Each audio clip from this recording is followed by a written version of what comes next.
If you guys have any questions related to the sessions, or if you have any queries, you can raise your hands or you can send a message in the chat. So some of the mods can intimate me, and I'll try my best to answer those questions. Okay, so I'll just share my screen. This side, Covid Bharadwaj. Let's go with. Yeah, so before you begin this session, please brief us about the today's agenda, like what all topics you will be covering. So hi COVID, I'll cover basics about Active Directory, how what is Active Directory, what all are the various component of Active Directory, and I'll also show you how you can set up an Active Directory and a client machine in an Active Directory domain. This can be helpful where if you want to set up a lab for practice, for learning various concepts of Active Directory, for learning Okay, okay. these attack vectors during which might be helpful during your red teaming engagement or XYZ other engagements. So you will also cover some basic security means aspects of AD. So I'm going to give you an overview of about Active Directory. I'm not going to touch base on any attack vectors. Uh, Mm-hmm. I'm going to touch base on best practices, security, how it should be implemented securely. I'll Mm-hmm. give you a demo how you can install your Active Directory on your lab and what are the various components of Active Directory. Okay, okay. I hope everyone can see the screen. Okay. So in this session, as I discussed, we will look at how we can build an Active Directory lab. So short intro about myself. My name is Chirag Savla. I tweet via handler @ChiragSavla94. My interest areas are red teaming, application security, network pen testing, and I blog at exploitcoders.blogspot.com. So before starting the session, just a small quote: prevention is ideal and detection is the most. Okay. So I am hoping that everyone is new to Active Directory, and so I'll give you all the basic ideas and the details about Active Directory. What is an Active Directory? Active Directory is a directory service that centralizes the management of the users, computers, and other objects within a network. Its primary function is to authenticate and authorize users and computers in the Windows domain. So ideally, everyone has a phone, right? And in phone, everyone has a contact app.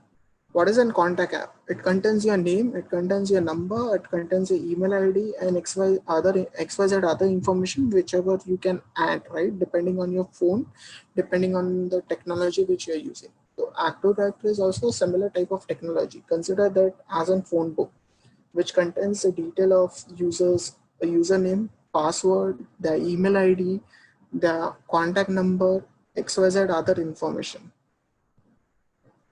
Okay, and it can be used in an corporate environment to manage the systems, users, and network centrally.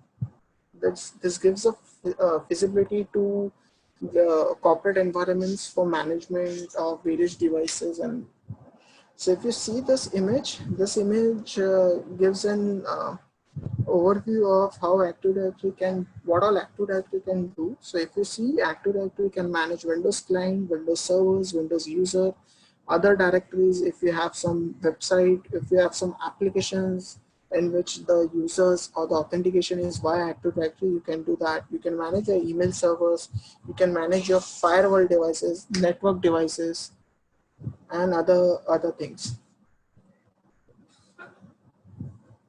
So a basic concept in Active Directory is forest, right? This is an overview of what is forest. So if you see, there are multiple domains which I have created.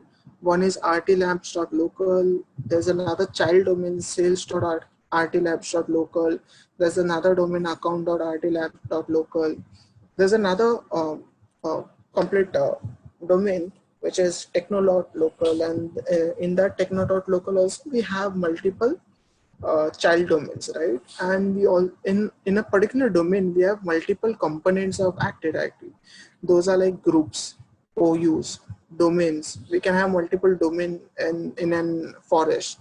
Users, we can have multiple users in a uh, domain environment, right? So like if you're working for some corporate, those will have like thousands of users, thousands of computer accounts, thousands of servers which have been managed by Active Directory. So this is an overview of what is forest and what are the various terminologies between, like when it becomes a domain forest, there has to be a trust relationship which has to be maintained. And if you see in the see here down, I think Vinay has raised a hand. Hey Chirag, this is Vinay. Yeah. It's like okay. Could you like what is like forest? Like I didn't get those parts. Like where the term comes from? Like I didn't understand the term forest itself. So Which term? it's forest. Like Forest. Okay. So I'll just forest represent over here. Yeah. yes. Give me a second. So I'll just cover it here. Okay. So what is an forest? Forest is an top level logical container in an active directory configuration, right? So it can contain multiple domains. It can contain users, computers, group policies, etc. So if you see in this diagram, basically this is a domain forest, right? This complete box is a domain forest. In that there are multiple domains. If I have to consider a domain, one is rtlab.local. I'm not sure if you were able to see my, so I'll just use an highlighter. So there are multiple domains. One is rtlab.local, another one is techno.local, right? So a forest can have multiple domains. Each domain can have their child domains. Like if you see rtlab.local has sales.rtlab.local and accounts.rtlab.local. Then each, like in this technolab also, we have dev.technolab.local and sec.technolab.local, right? So this is basically a forest environment. Right? What is a domain tree environment? This, if I have to consider this part, is a domain tree environment, right? Because this is a parent domain, these are the two child domains. So this can be considered as a domain tree environment. I'll just give you an overview of each component, each for components which are there in Active Directory. So it will give you, an overview. Give me a minute. There are a few people who are joining in. Just allow it. Okay. So there are various components of Active Directory, as I told: forest, domain trees, domains, schema, objects. There are multiple objects which by which then Active Directory is made. OU, groups, users, computers, and we can also create sites in Active Directory. So an example is like your corporate environment works out of multiple locations, right? Let's take an example: Mumbai, Delhi, maybe Kerala, right? So you can create multiple sites in domain environment. So which can reflect that, okay, users belonging to this sites are working out of Delhi. Users belonging to this sites are working out of Mumbai. So this is how you can also, it can also help you to distinguish between the users and computers as well. Okay, we have something like global catalog, we have group policies, and we have something known as domain trust. So I'll also give you an overview of various domain trust, which are possible to be configured in an AD environment, a corporate environment.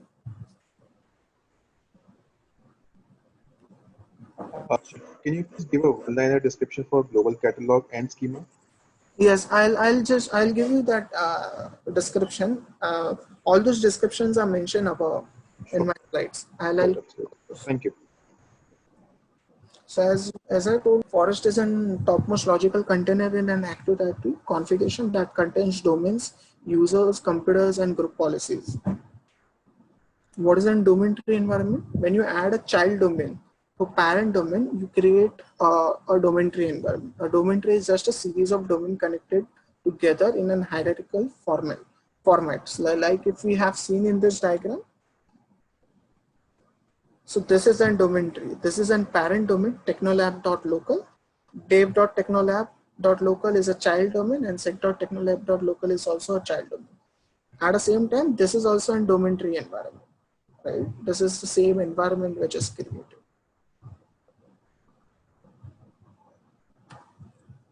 what is a domain? A domain is the logical structure of the containers and objects within an Active Directory.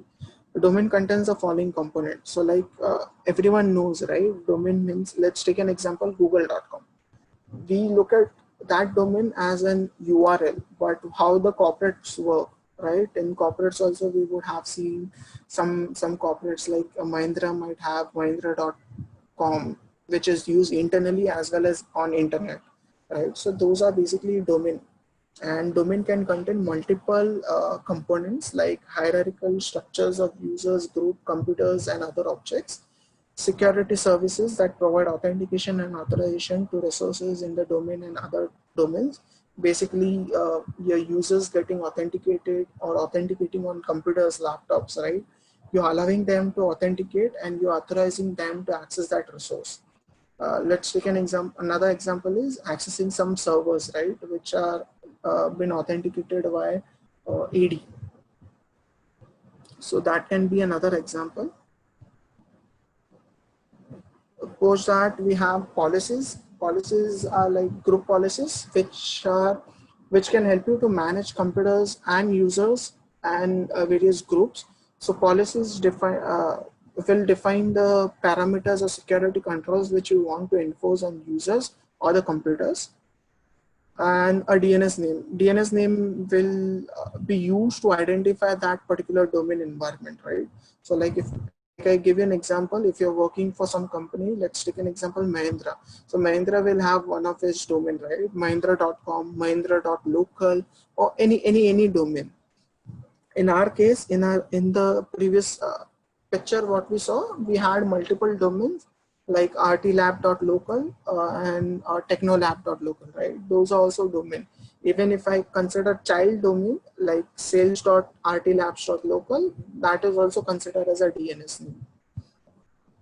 What is a schema? Schema defines every object class that can be created and used in an Active Directory forest, right?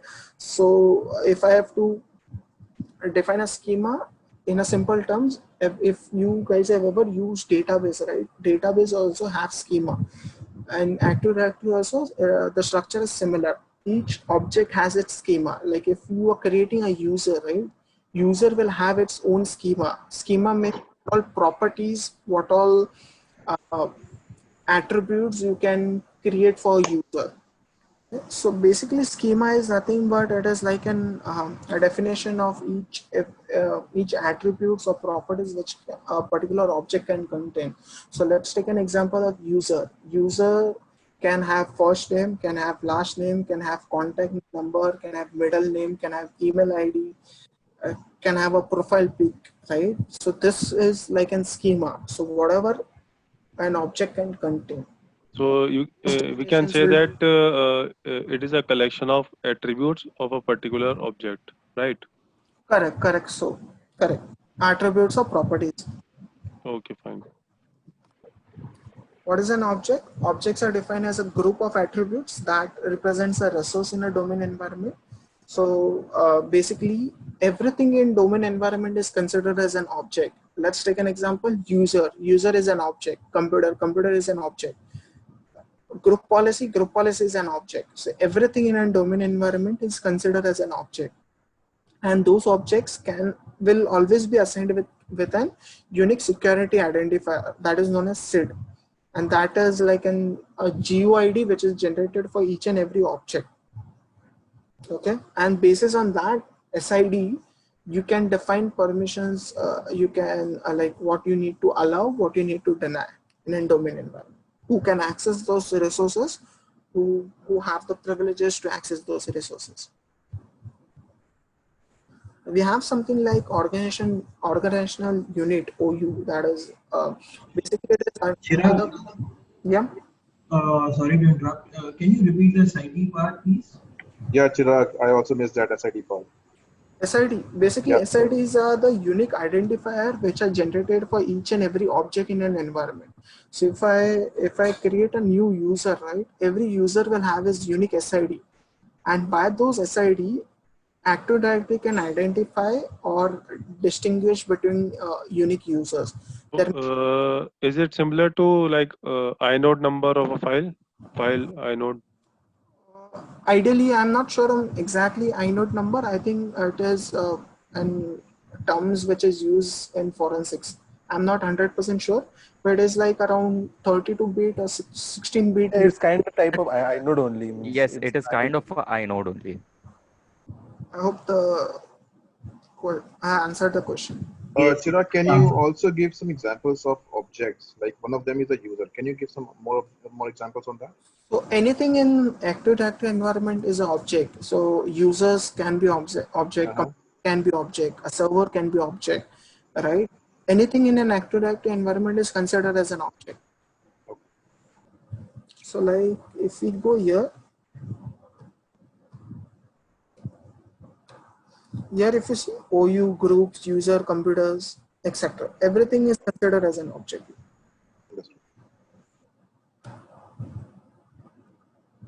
What is an OU? OU is like a container which can contain multiple objects.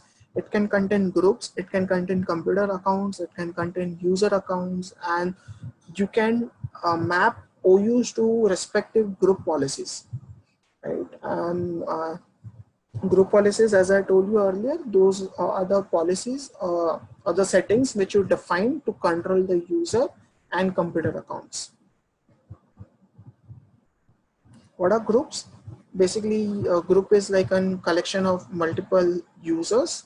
So there are two types of groups. One can be a security group, second can be a distribution group. Security group is like having multiple users in one particular group. So let's take an example. You have multiple departments in your corporate environment, sales, your account team, right? So individual department can have individual group, like sales can have one group where all the sales team members are part of that group.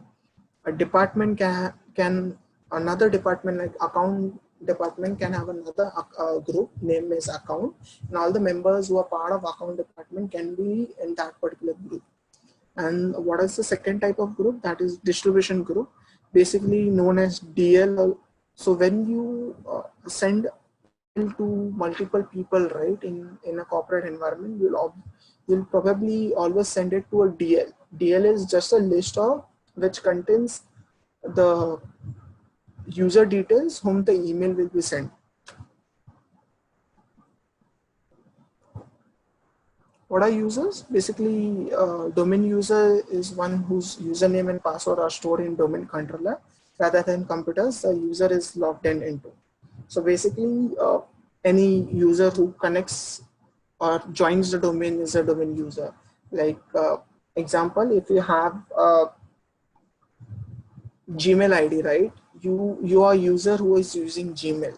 So let's consider Gmail being in domain environment.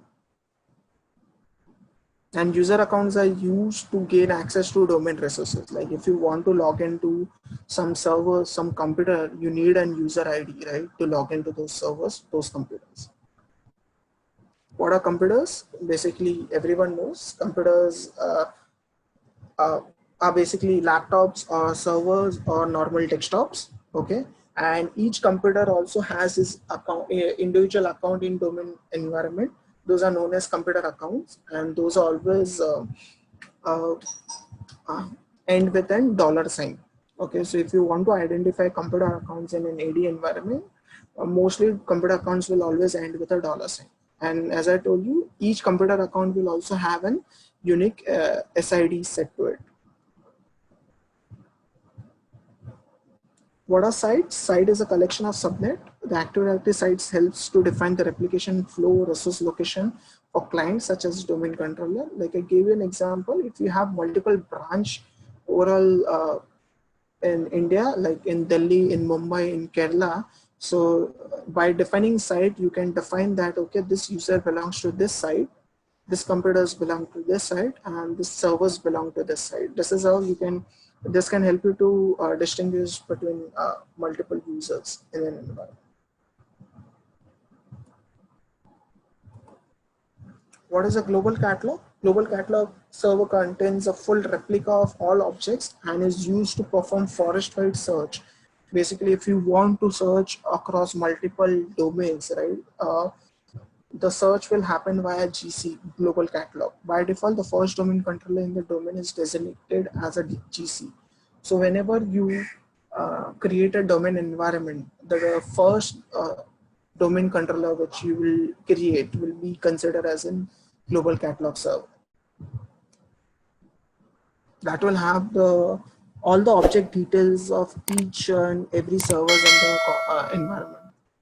So if I want to search for any particular user, I can do it through this global catalog. Correct, correct.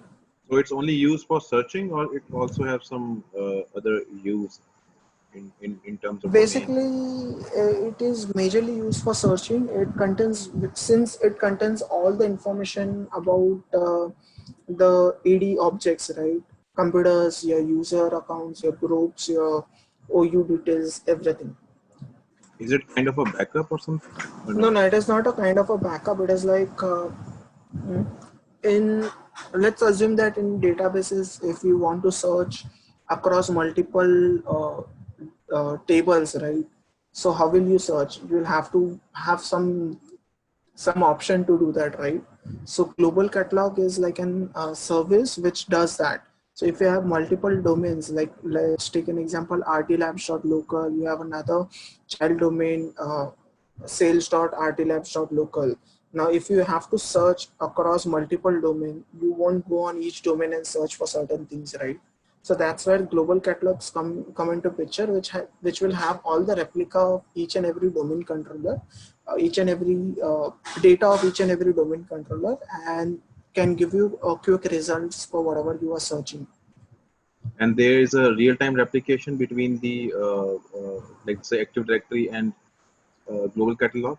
So if a new user got added in the, let's say in the server, a new account has been created, so that will that will be updated on the global catalog as well. So that's a real-time replication, I believe. Ideally, yes, but you can also configure your application services. Like if you have two environments, let's take an example. You have one AD in Mumbai, one AD in Delhi, right? So there is a distance involved, right? Now you can configure a replication service, like every 15 minutes there has to be a replication. So Mumbai, you can configure an primary DC and secondary DC domain controller. So primary will send the data to the secondary every 15 minutes, and they'll just compare if there is any addition or removal, right? Okay, understood. Thank you. Okay. Is there any access control? For application services or what? See, there are multiple access controls which are defined, but what type of access control you want to know? For application, yes, there is an access. No, I am just asking in Active Directory how the access control works. So there is something known as ACLs, which you can define in Active Directory. So ACLs contain two things. One is DACL and SACL. DACL is used to define the permissions. SACLs are used for auditing those permissions. Okay. Access control list which you can define. What are group policy? Group policy allow you to centrally manage users and computer setting. As I told you, you can create multiple group policies. Just an example is set the password policy, audit policy, lock screen policy. If you want to map certain shared drives, right, for a particular user, you can define it via group policy. If you want some software installation to be done on every computer which is connected to a particular domain, you can define that in group policy. You can do many things with group policy, right? You can control everything, ideally whatever can be controlled with a normal computer. So now we come to an important topic of domain environment, that is domain trust. So in an AD environment, trust is a relationship between two domains of forest, which allows user of one domain of forest to access resources in another domain of forest. So like example, if we want to travel from India to US, right, US needs to allow you, right, to travel. Or if you want to call someone in US, you need to have that connectivity to reach US and get connected to XYZ person in US, right? That's what is a trust relationship, which is also required in a domain environment. You cannot just go ahead and query any information from domain B, right? So let's take an example. You are a user of domain A and you want to query some information of domain B. You cannot directly go and query those information here. And if you want to query, you need to have a domain trust. Okay, and trust can be automatic or can be explicitly defined. Automatic trust are something like parent-child trust, same forest trust, and external trust is like something which you'll have to define. Like domain A and domain B can be considered as an external trust, but that is something which you'll have to define. Trusted domain objects represents the trust relationship in a domain. Basically, that will define how the trust is. It is one way, two way, or it is transitive, intransitive trust and things. So there is a trust direction which you will have to define. Trust can be one way or two way, unidirectional. Basically, trusted domain can access resources of trusting domain. So now if domain B trusts domain A, so domain A users can access the resources of domain A or domain B. Okay, and two-way trust is both the domain users can access information, vice versa. So this diagram might give you an better overview of this. So like if we see the trust relationship between RT Labs and techno.local, right? The trust direction is from RT Lab to techno.local. So the direction of access is techno.local to RT Labs. Chirag, I have one question on the earlier side of global catalog, where you are given a scenario of primary and secondary domain, where primary holds, I think what you said that is a GC, global catalog role. Correct. Holds all catalog details like users and resources, other resources. So how it will communicate to the secondary domain, because the GC is holds by the primary domain. So if someone add new user, it will automatically detect in the secondary domain. But what will happen if someone create in the secondary domain in terms new user, and how it will replicate to the primary? As I told you, there is an replication activity which is configured in a domain. By default, it is, I think, 24 hours or something. Every 24 hours and replication happens. So even if there are multiple users which are created in another domain, during the replication, those users are replicated to other DCs in the environment. There can be 10 domain controllers in the environment. And there is a possibility that all 10 domain controllers are not reachable at the same time, right? When the user is getting created. So that's where a replication service will help to sync all the domain controllers in the environment. So the replication service which you're talking, is it working as in one way, or it's like in sync with all domains? It works in sync with all domains. Okay. And while deploying the Active Directory infrastructure, where we need to place the global catalog, means if you have 5 to 6 domains. So by default, the first server which you install and configure it as domain controller will be installed with global catalog services. Okay. And the rest of the domain will work like as a client to the GC. They will fetch the data from the GC. Correct. Any updates or something like that? No. It's not for update. It is only used for search. For update and thing, there is another service which runs that is known as a replication service, DC sync. Okay. It's only like search. Okay, understood. Yeah. Thank you. Okay, welcome. Chirag, question on the same point. So if there are two, let's say tree, one is the RT Lab and another is the Techno, right? So, first question is, should I assume that both can be primary? And if yes, Correct. Yes. If yes, then second question is regarding the global catalog. Can the global catalog be, set up on both the trees or no? Both domain will have his individual global catalog search, right? Okay. Lab will have his own and technolab.local will have his own. But once you define this, the trust relationship, both the domains can query individual information, vice versa. Okay. depending on the trust which you define. I have a query. Go on. Yeah, so global catalog, this thing will be the same for both the this RT Labs and Techno, or it will be different? Different. Okay, okay. Yeah, initially this two domain controllers are the separate domain controllers, and then they communicate each other in a one-way trust. So in a Techno user can, without any trouble, they can access in the this RT Labs domain also, right? Correct. So there is a trust defined, right? Now this one-way trust is rtlabs.local trust technolabs.local.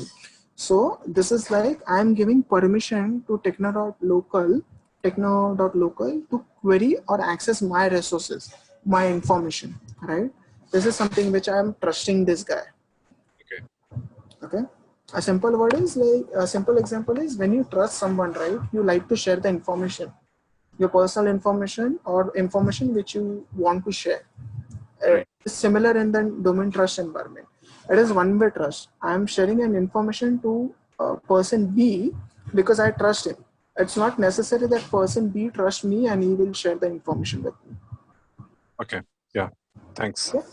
Welcome. Is this clear now, or still confusion?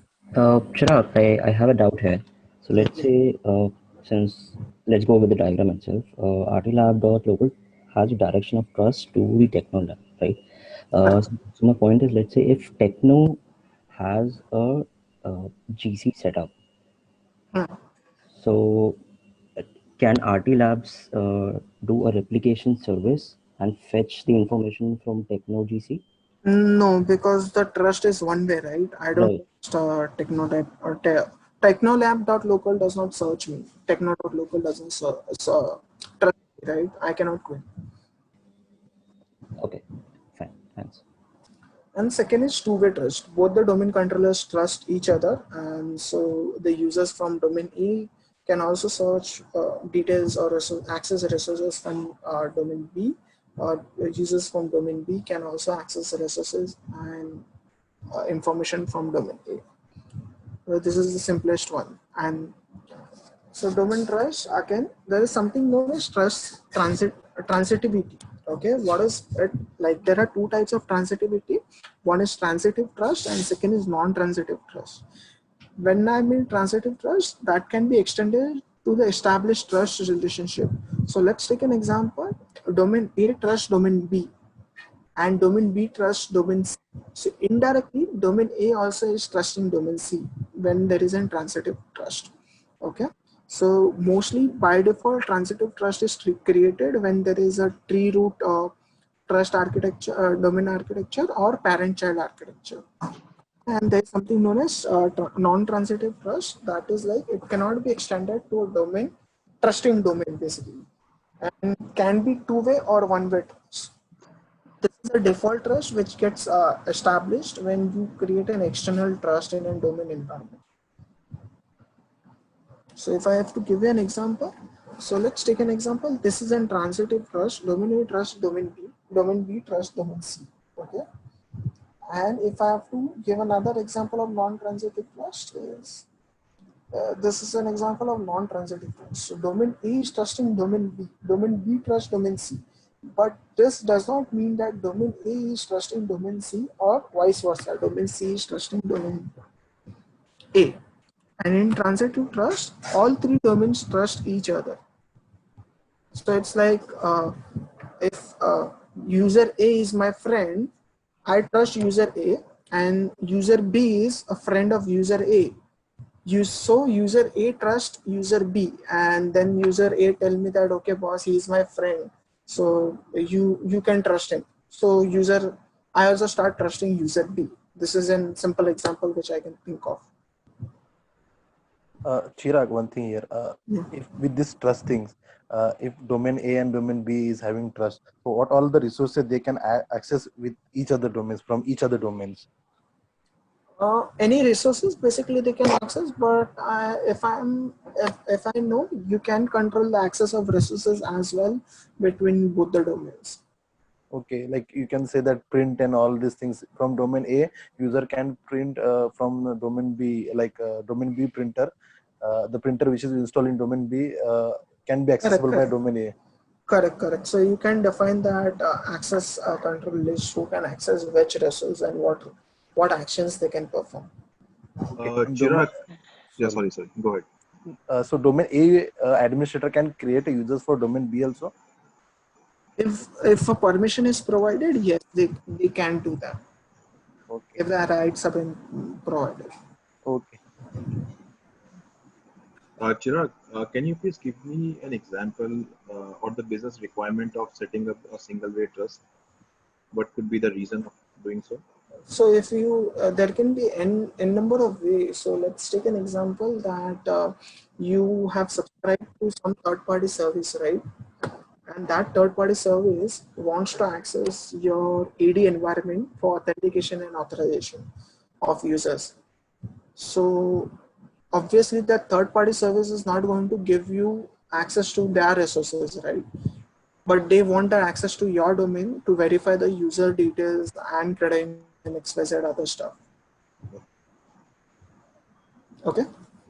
So other trust types are default or automatic trust, which is like parent-child trust. It is created automatically between the new domain and the domain that is precedes the namespace. Like the parent-child domain, rtlabs.local will have another child domain, sales.rtlabs.local. Right? So by default, parent-child trust will get created. Another type of trust is tree root trust. It is again automatically created between whenever a new domain tree is added to the forest. Okay, this trust is always two-way transitive trust. So if we have to take an example, so this is an example of parent-child trust.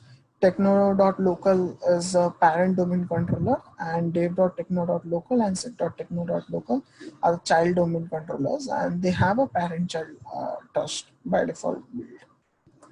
It's like in subdomain. Okay, techno.local is a domain, and these are like subdomains to it. Okay, what is an tree root trust? So if you see another tree which is expanded is like sec.rt cloud.local. Okay, so if you see that there's a domain sec.techno.local which is having a tree root trust to another domain controller known as sec.rt cloud.local. Okay, and that domain can have another parent-child trust created like aws.sec.rt cloud.local. This doesn't hypothesis which I tried to create. Okay, then another types of trust are like shortcut trust, used to reduce the access time in complex trust scenario, can be one-way or two-way transitive trust. External trust between two domains in different forests, when forests do not have a trust relationship, can be one-way or two-way non-transitive trust. Another is forest trust between a forest root domain, cannot be extended to third forest, no implicit trust, and can be one-way or two-way transitive or non-transitive trust. So as an example of shortcut trust is like, let's take an example like dev.techno.local wants to access some resources of aws.sec.rt cloud.local, right? So if they want to access with a normal trust, the user have to go to techno.local, then he have to go to sec.techno.local, then he have to go to sec.rtcloud.local, then the search will come to aws sec.rtcloud.local, right? Chirag, So yes. hello. So here in this diagram, can I say that dev.techno can trust sec.techno? So these two Correct. childs can trust each other? Correct. So rather than going from dev.techno.local all the way down to aws sec.rt local by going through all these hop, you can create a shortcut trust which is like dev.techno.local directly trust aws.sec.rt cloud.local. So dev.techno can trust this sec.techno, these two childs. aws.sec.rt cloud.local. Yes. Okay. So you can create a shortcut trust like this.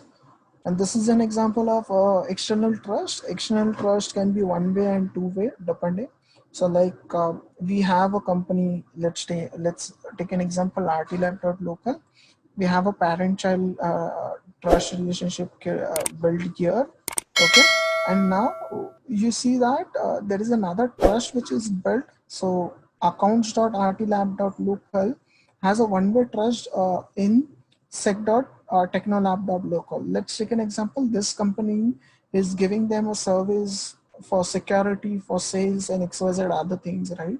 So this is also this is an example how you can create an external trust so that users from sec.techno.local can access the resources of accounts.rtlab.local. And second scenario is two-way external trust. So sales.rtlabs.local, you trust that the users from sales.rtlabs.local can access resources of sec.technolab.local and vice versa. Chirag, Some background. Yes. I have one question. Since you were explaining that, talking about the relationship between one organization and another, so I have a query that in a particular from the architecture point of view. So in an organization, do we need multiple domains from the architecture standpoint? I guess one domain can survive that the requirements. Right, it can survive, but depending on your organizational size, right? So if like there are 5,000, 10,000 odd people who are working, so assuming like 10,000 people will have 10,000 computers. So it is always recommended that if you can split those resources and group into various domain controller, you can still achieve the same. It is easy to manage basically. Okay. So, Because that's so is there any standard where mentioned like from Microsoft portal that after so many users, so many resources, we need to build a new domain or No, something no, like it that? is no. I don't think there is as such some standard or something. But I'm not sure if there is some standard.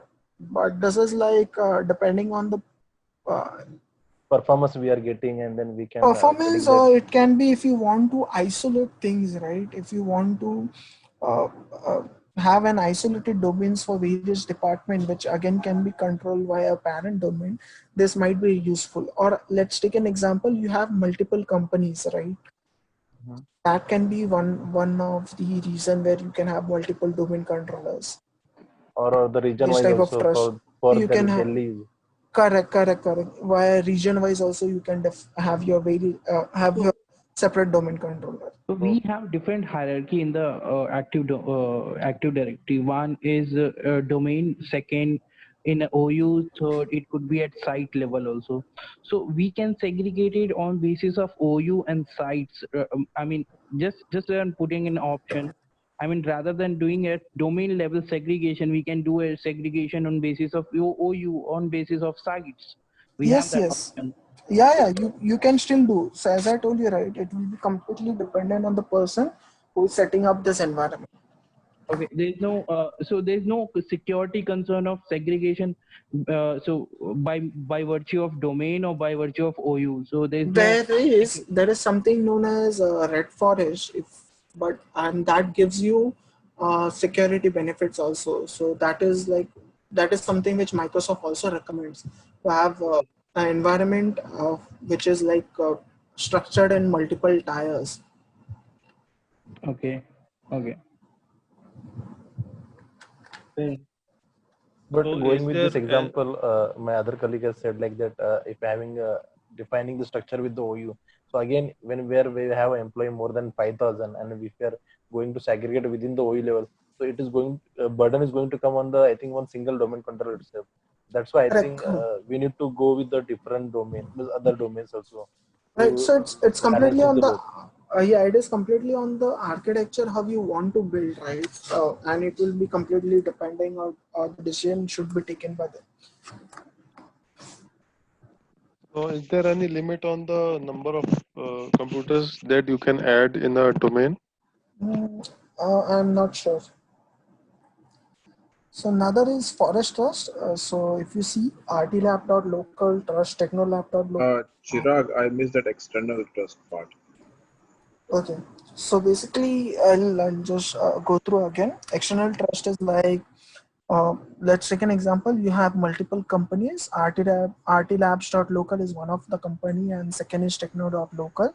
Like an example, Techno.local gives you all your technology-based services for your company, and RTLabs.local is just a company which does business for you, right? So here, if you see, accounts.rtlabs.local has one-way trust to techno.local. So basically, users from techno.local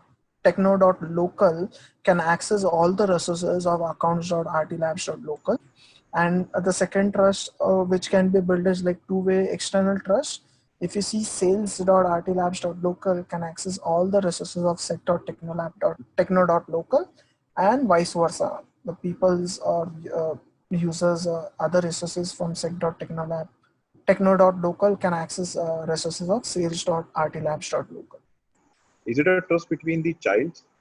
Yes, you can define a trust between the child, or even you can define the trust between the parent domain controllers. So last question, if let's say RT Labs or let's say sales.rtlabs.local trying to access techno.local, which is a parent domain, will be able to access it or not? Oh yeah, it will, because it is a two-way trust and it trusts sec.techno.local, right? And that has a trust relationship between techno.local. So ideally, yes, it can access. So child of another domain, one domain can access the parent of second domain, right? Correct. Okay. So here in this diagram, this sales.rtlabs and accounts.rtlabs. Okay, these are two child domains of rtlabs.local. Okay. Correct. So these two child will trust each other by default, or we have to build the trust? Yeah, by default it will trust, because if you see, it is a parent-child trust relationship which will get built. Okay. Isn't it like the same scenario which we discussed, like the A trust B and B trust C, the C will automatically trust A? Not exactly. Okay. Yeah, in this particular forest, it's like transitive trust. So that scenario is valid for this forest, and again in this forest as well. So by default, parent-child trust is an transitive trust. Chirag, so let's say if there's already the DACL, let's say special permissions are in place. I'm specifically talking about the DACL mainly. So that would take precedence over this external trust. Right. So if you have special permissions defined, yes, that will take precedence over the trust. So like, if let's take an example that user A in sales.rtlabs.local can only query this domain, right? So user A will only have the permissions to do the queries or access the resources. Rest all users will be denied.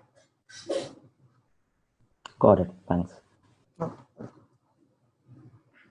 So this is a simple trust, which is a forest trust. So like if you have multiple organizations, like entities in your environment, let's take an example. Mahindra has multiple. I'm taking example of Mahindra because it's very well known in India. And if you want to take another example, is let's take Google. Google also have multiple divisions, like parent companies Alphabet. Then Google is another company. It also has some products like YouTube. It has something like Gmail, right? So all those are like can be considered as a different domain, and all those can have a trust, like in forest trust, which can be a forest trust.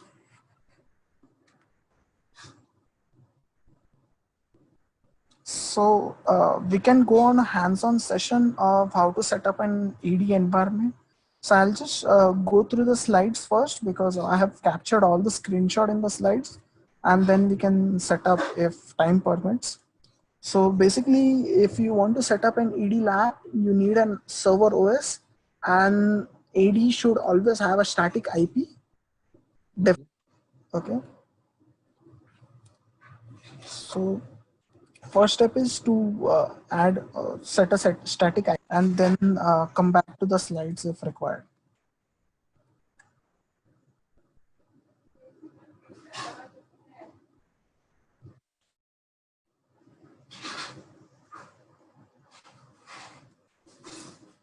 So this is my DC environment.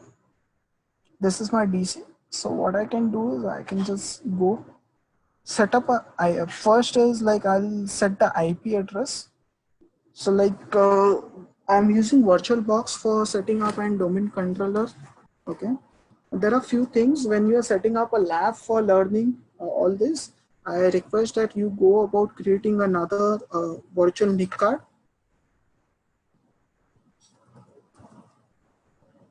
Let me open VirtualBox. Sorry, my bad.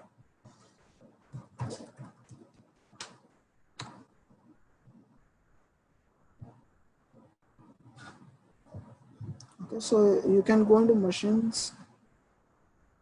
File preference. You can go to network. You can set up a new lab. Let's take an. I'll give a name to this lab is like AD lab. Okay, this will help you to have a separate network for each and every lab you are trying to use or deploy in VirtualBox. So let's take an example of this. I'm giving an IP series of 10.0.2.0/24 and I'll set it up. Okay. I'll go to my domain controller machine. I'll go to settings. I'll select that NIC card for that particular adapter for my lab environment. Okay, so now I can go here. I can set up an IP, static IP.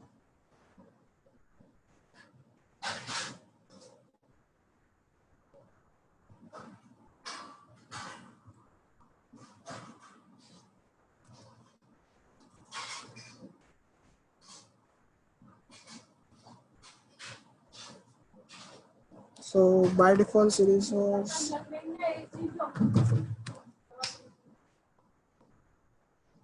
0.2. Let's take an example. I'll give an IP of 10.0.2.5 to ED and default gateway as 10.0.2.1.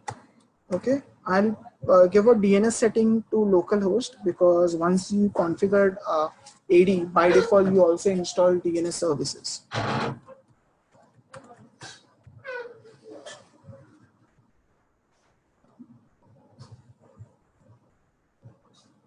So once you have set up the IP, you can just go to CMD, fire IP config, and check if the IP is configured. Yes, we can see it is configured. You can ping to your gateway and check if everything is working fine. Yes. Now we can just go to server manager.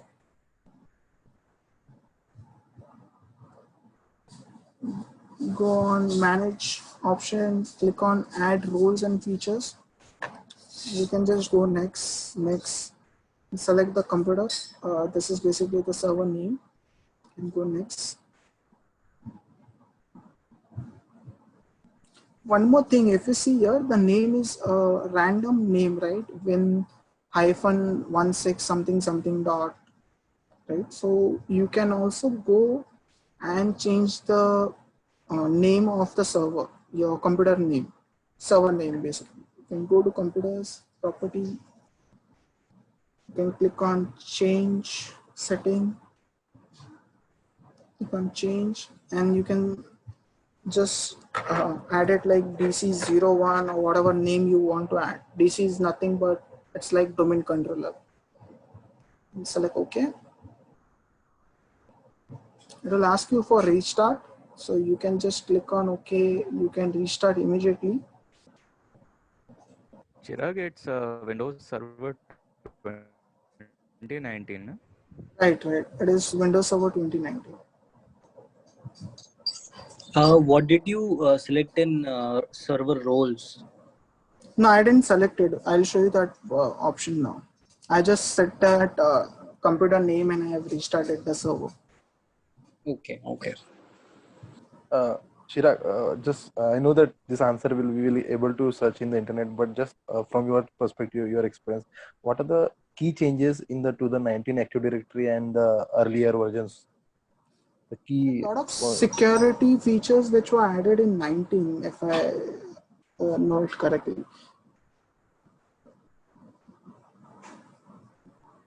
Chirag, what will be the relation between Active Directory and domain controller? It is the same.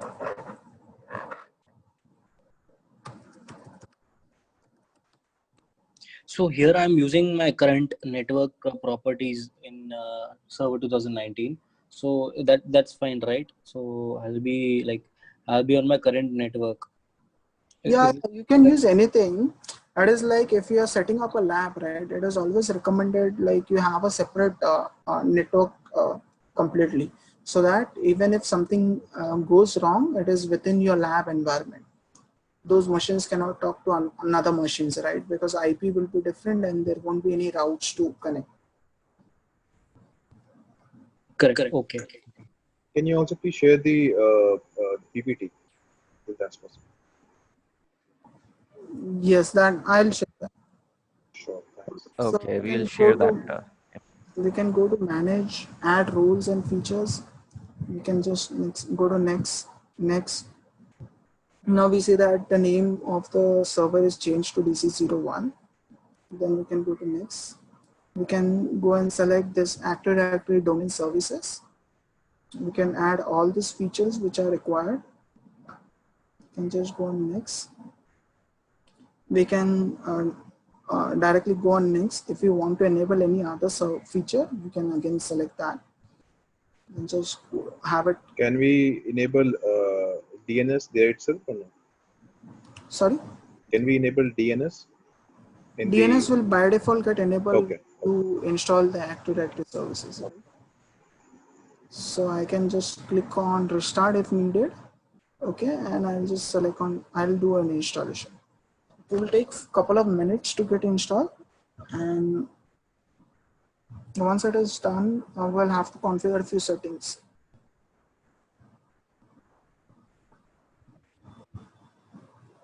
I think किसी ने कुछ देर पहले question पूछा था, what are the key changes in 2019? Correct. So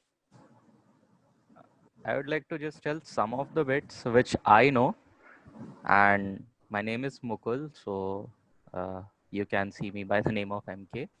So there are certain changes which I found in 2019. One of them is you can now run Linux containers. Earlier Windows server पे आप Linux container या Docker Linux daemon आप नहीं run कर सकते थे, but now आप run कर सकते हैं एक Linux daemon भी और एक Windows daemon भी. So that is one change.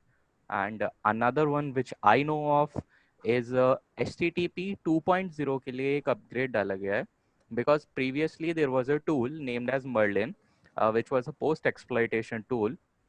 And usually अगर आप HTTP 2.0 पर अटैक करते थे, so post exploitation में you usually use Merlin, but now one of the security patch is upgraded over there, जिस वजह से Merlin अभी चलता नहीं है, although the developers of Merlin are actually making some changes there as well.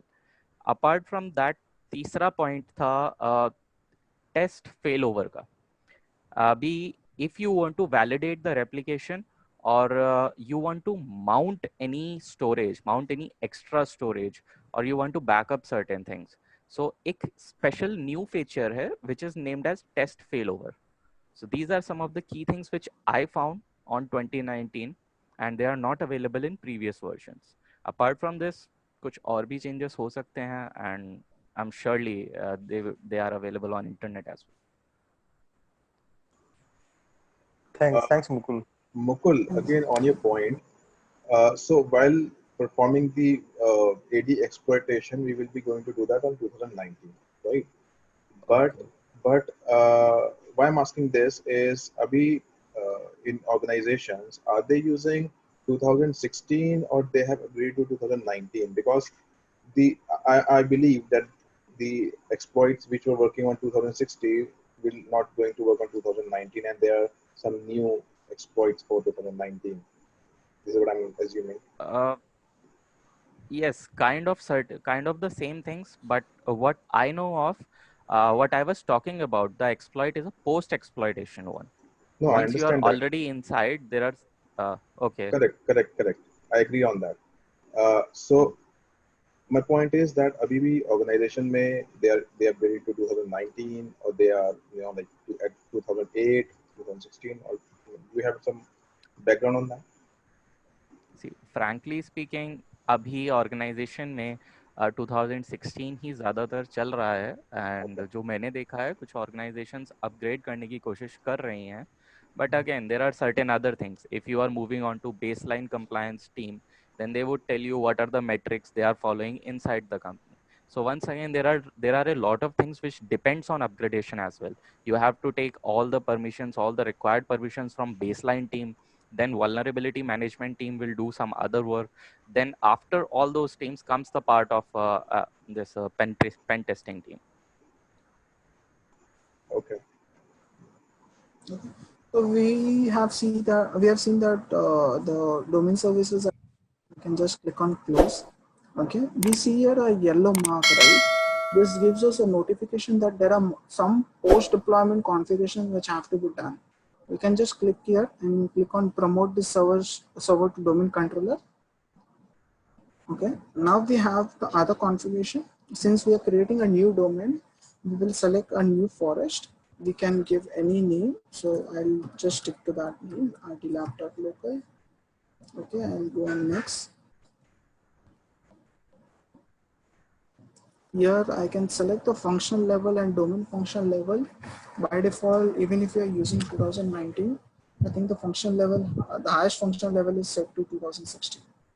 Okay, and if you see here, since I am installing the primary first domain controller in the environment, GC global catalog is by default tick, and that option is grayed out, right? So I cannot untick this option.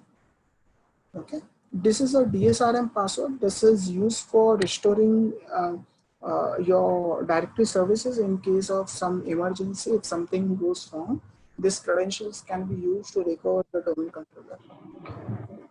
And this credentials are also important if you are trying to attack a domain controller, because this credentials hardly change in AD environments, right?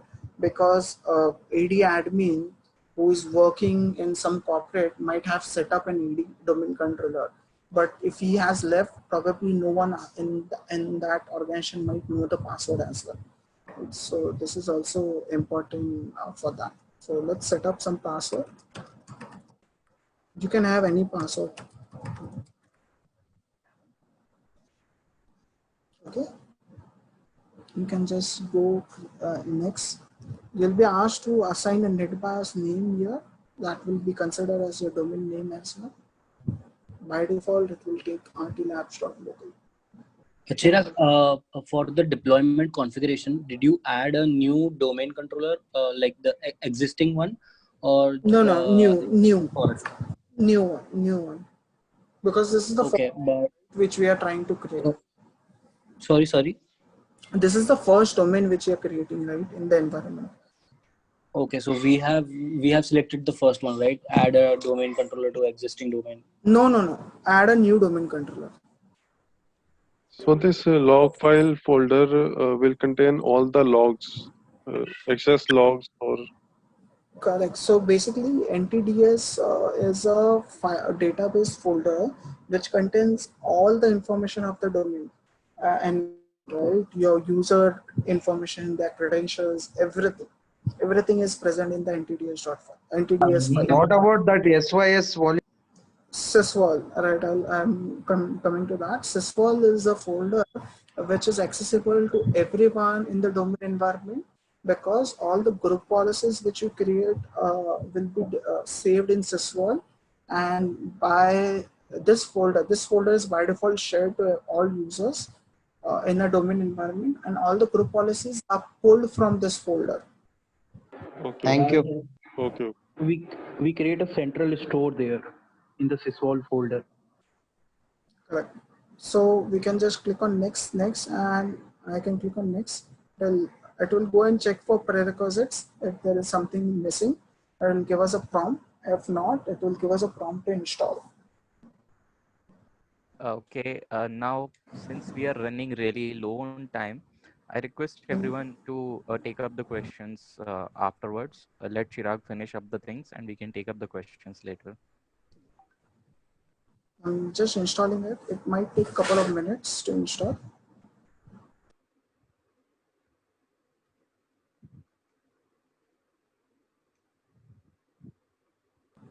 We can see that the domain controller is installed. It is asking for sign out because since AD services are installed, it will ask for reboot. Okay, and it is restarted. Chirag, do we have certain slides wherein you can show all these things? Because we are Yes. really low on time this time. No issues. I can just show them. So this is all the configuration step-by-step screenshots which I have taken for configuring the AD.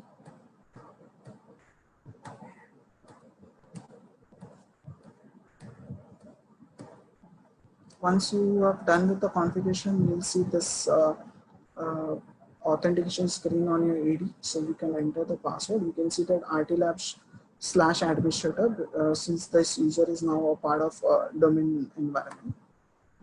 And again, when you are trying to integrate the client machine, you need to make sure that the client is able to send a DNS request to that domain controller, right? Because now the domain is rtlab.local, which is a local domain. So is it possible to set up a DNS server separate from DC? I haven't seen that happening, but I'm not sure if that is possible. I haven't seen that. I mean, as far as I'm aware, yes, DNS can be set up separately. But initially when you're setting it up, there is an option to set up DNS with AD itself. Yes, it is That's possible. right. Yes, yes, it's possible. Okay, so basically, when you're trying to integrate client machine, you need to make sure that the DNS IP is set to domain controller, because when you query rtlabs.local, by default, this is not published on the internet, right? So you need to make sure that it is able to send a DNS request to your domain controller, and domain controller will resolve that request. Once you are done with that, you can try to ping that domain, and you can see if you get a ping response, means the connectivity is established. Then you can just go change the computer name if you want, and then enter the domain name, the domain which you created, and you can just click on OK. You will be asked to enter the credential of a domain admin or the user who has a privilege to add computers in a domain environment. And by default, each user have permissions to add 10 computers in a domain environment. This is how once you are integrated the client, right? This is how you see when you open the application Active Directory users and computers in AD, you'll see that all the computers are shown in that computer group. And this is login screening, which you'll see on your client machine, right? And you can see that signing to RTLabs, that is basically a domain environment. And these are some reference material if you want to grab some info about various ID security or best practices or some documentation about ED. And that's it. Chirag, can you explain how we can do the NICGARD setting on VMware Workstation? I don't have the setup, but in VMware Workstation also, in the preferences, you can create a new network card or something, VMNet or something. You specify VMNet 1, 2, 3 or something type of that. Okay, fine. Thank you. During the if you open the VMware, there is a hardware edition add option is there. You can just add one of the Ethernet card. When your OS will be installed, then you can configure it to Ethernet cards. Thank you so much. Chirag, just two questions. One is what else we need to learn in order to jump to the exploitation part, and second, will we also going to cover the exploitation part and network mapping? For example, we use Bloodhound to map the network and things like that. So are we going to do that in a later stage, or that's two questions for me? Maybe yes. I'm not sure currently.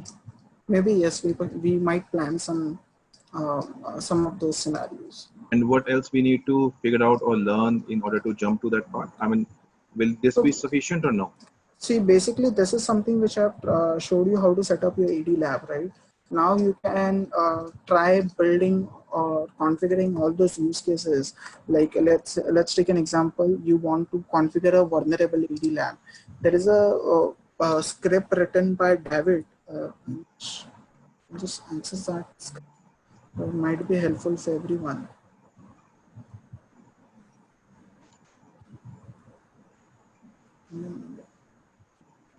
Known as Bad Blood. Blood. Okay. Bad blood. Okay. Yeah. So if you use this script, make sure you're not using it on production environment, but on your test lab. It will really configure your AD like a mess. It will create thousands of users, multiple groups, and OUs in the environment with all the with most of the misconfiguration. Right, it will also configure labs and other settings in your AD environment. And then if you want to learn tools like Bloodhound and want to understand various attack surface, you can then use the Bloodhound tool to collect the telemetry, the data, and run it in Bloodhound to understand all the misconfigurations or various misconfigurations which are configured by Bad Blood. Do you also have some PPT or document, for these types of attacks which can be done on Active Directory? So basically, if you want to learn about AD-based attack, I'll recommend you following these two sites. I'll just go AD security. Everyone's favorite for AD. Yes, blog.hanjoy.net. These are two blogs, really well maintained and has tremendous amount of information related to and red team based attacks. There's one more, I'm not sure.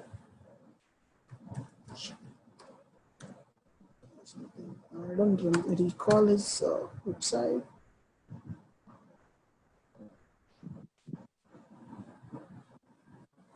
This guy, if I'm not wrong. Website is,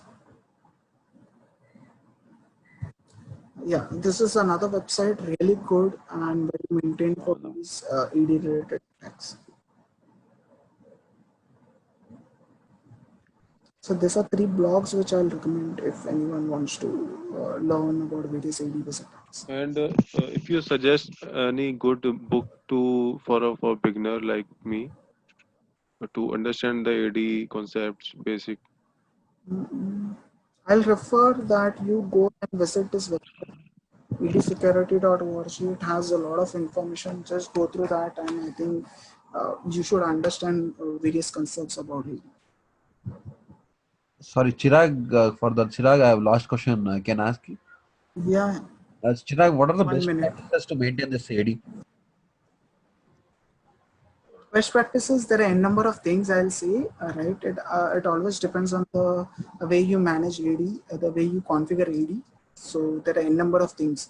Even a minor misconfiguration can lead to the complete compromise of AD. So I'll recommend that you go through this website. I'm not sure if we can cover anything currently. Fine. Thanks, Chirag. Yeah. Thank you, Chirag. It's really a great session. Thanks. Welcome. I request everyone, if you have got another question, please send it to Chirag on his Twitter handle. Chirag, you can please share your handle. Yeah. So you can send me all the questions on Chirag Savla at Chirag Savla 90. Chirag, please share this PPT as well. Just a request. Yeah, I think PPT, Manish or and you can team share will the be sharing. recording or PPT, anything. Yeah, I think Manish and team will be sharing that. If you want to access the PPT, it is also available on GitHub account. You can just go on that and try to access.